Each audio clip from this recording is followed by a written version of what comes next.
Now, a lot of you guys know that Scott Quigg is one of my favourite fighters, and it was very, very good to see him bounce back so quickly after his last defeat in an absolute war when obviously he took on Oscar Valdez, the undefeated Oscar Valdez, for the WBO World Featherweight title.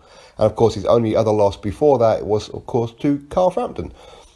So, anyway, it's good to see him bounce back after that absolute bloodbath that him and Valdez had, and he took on a seasoned guy. I wouldn't quite call him a journeyman, but he's kind of on the border of journeyman in Mario Briones, who is a Mexican, of course. And this was one of these fights where Scott Quigg come in and does what Scott Quigg does. He's quite happy to use his head to block shots. That's what Scott Quigg does.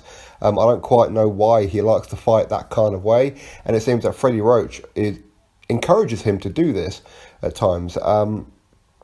Because he goes in with his hands and he takes a few shots and then lets off a few himself. Now, admittedly, his gloves are up, his elbows are in, so a lot of the shots are hitting him on the gloves or the arms, that kind of thing. But the odd shot does get through.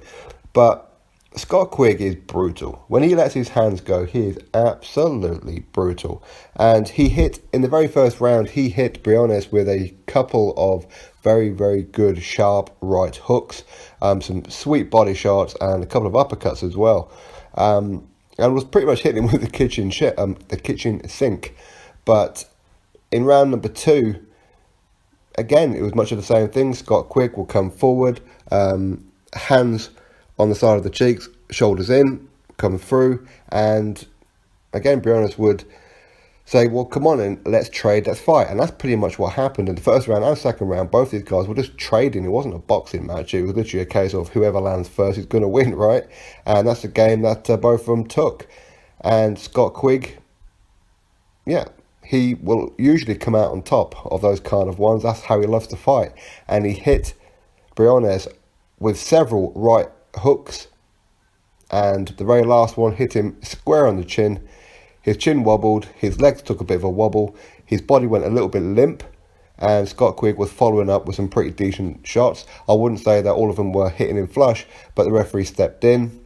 Of course, Briones complained about it, but it was definitely the right decision, that's for sure, because he was getting hit, he wasn't responding, and he looked like his arms were about to drop and take some free shots. So the referee done exactly the right thing. So anyway, I'm pleased that Scott Quigg come back and got a knockout win as well. Straight afterwards, of course, he's talking about another world title shot. So we'll have to wait and see. We really will. And hopefully Scott Quigg will go on and become world champion again. That's just what I hope. Obviously, everybody has their own difference. Not everybody likes Scott Quigg. For me, I do. But anyway, you drop your thoughts below, click that thumbs up, and of course subscribe. Catch you all on the next video.